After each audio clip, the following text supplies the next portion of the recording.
As we talk about the Bike Streets Plan, I want to talk a little bit about the problem and why the Bike Streets project is necessary and why it exists. Starting with this idea of what's wrong with the status quo. In other words, what is the problem with the way Denver currently builds bike infrastructure? And as with the previous conversation, I think that a good way to look at this is to start with a very simple organizing question. Why aren't more people riding bikes in Denver? And the answer similarly is pretty simple and straightforward. People generally don't feel safe on the streets that have bike lanes. Now, I have a tech background, and we often talk about this idea of product market fit, which in and of itself is not particularly novel. The idea is pretty straightforward. Does the product that we are creating fit the market that we're trying to serve? So let's look at bike infrastructure as it relates to this construct, starting with the market. Now, if you've ever paid attention to any urban planning stuff, you may have seen this sort of segmentation. The idea is that within the realm of possible bike riders, there are 4 segments. One is the strong and fearless. These are folks who will ride without any bike infrastructure. That's less than 1% of the population.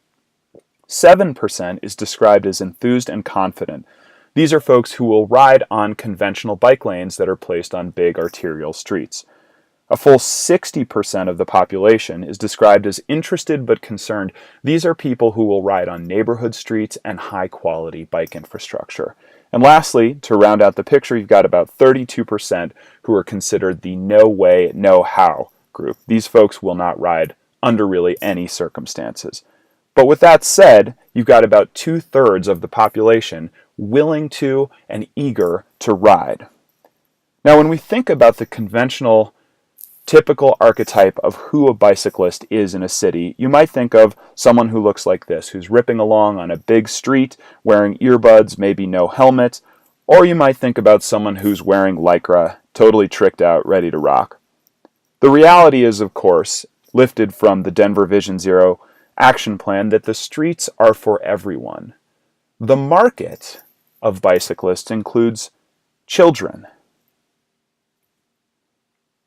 young folks who want to go for leisurely recreational rides or go to the market. Professionals, folks who want to get out and ride and don't want to put on Lycra. Seniors, couples who want to go out for dinner. Families going to and from school. That's the market. Now let's look at the product. These are a bunch of photos that I've taken on my various explorations of the city, showing what the conventional bike infrastructure really looks like. This is Quebec and Quincy, Sharrows on Louisiana at Vine near South High School. This is the new bike lane on Monaco. This is Virginia and Corona. Here we are at 19th and Stout. Quebec and Quincy in a 35-mile-an-hour speed limit. Clarkson and Spear, where the bike lane or Sharrows area just disappears abruptly and you're cast into traffic. Montview and Jasmine, with a huge truck barreling by at 35 miles an hour, 2 feet off your handlebars. Tejon and Logan, Sharrows and fire trucks together. Logan and Iowa, the only bicyclist out there is riding on the sidewalk. And Emerson and Bayard. This is actually the original inspiration for the Bike Streets project. This is in my neighborhood, and this is what prompted me to start looking for alternative routes. When you're sharing a bike lane with a giant truck, bikes lose. And sure enough, the data bear this out. 7 times more bicyclists died on arterials than other roads. It begs the question, why are we building bike lanes on big arterial streets? Indeed, it's no surprise that more people aren't biking. The product just doesn't fit the market. And again, to quote the Vision Zero action plan, business as usual, the status quo, will not get us to zero.